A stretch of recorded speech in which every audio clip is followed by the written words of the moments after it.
నమస్కారం. సాగర్ సాక్షి news. Kakinada rural మండల ప్రజాపరిషత్ సర్వసభ్య సమావేశంలో ఎంపీడీఓ వైఖరిని నిరసిస్తూ వైఎస్ఆర్సీపీ ఎంపీటీసీలు సర్పంచులు సమావేశం నుంచి బహిష్కరించారు. శుక్రవారం ఉదయం 10:30 గంటలకు మండల పరిషత్ సర్వసభ్య సమావేశం ప్రకటించగా మధ్యాహ్నం 12 గంటలైనా అజెండా ఇవ్వలేదని ఆరోపిస్తూ సమావేశాన్ని వారు బహిష్కరించారు. సమావేశం ప్రారంభం కాకుండానే వైసీపీ ఎంపీటీసీలు సర్పంచులు సమావేశం నుంచి వెళ్ళిపోయారు.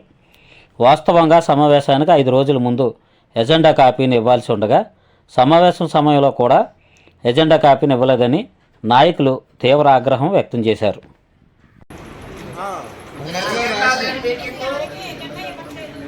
ఎంపీటీసీలందరికీ ఏజెంట్ ఇచ్చిన తర్వాత మీటింగ్ వస్తామండి. అప్పటి వరకు ఇవాళ కాకపోతే రేపు ఇచ్చిన ఏజెంట్ మరుసటి రోజు మీటింగ్ వస్తామండి.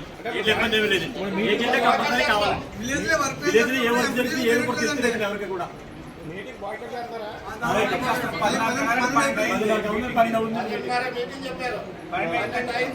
ఇక్కడ ఎండిఓ గారు కానీ ఎవరు కూడా ఆఫీసర్ లేరు. పైన మేము వచ్చి ఇక్కడ సంతకాలు పెట్టి వెళ్ళాలా?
మరిన్ని న్యూస్ అప్డేట్ కోసం మా సాగర సాక్షి ఛానల్ను సబ్స్క్రైబ్ చేయండి, లైక్ చేయండి, షేర్ చేయండి.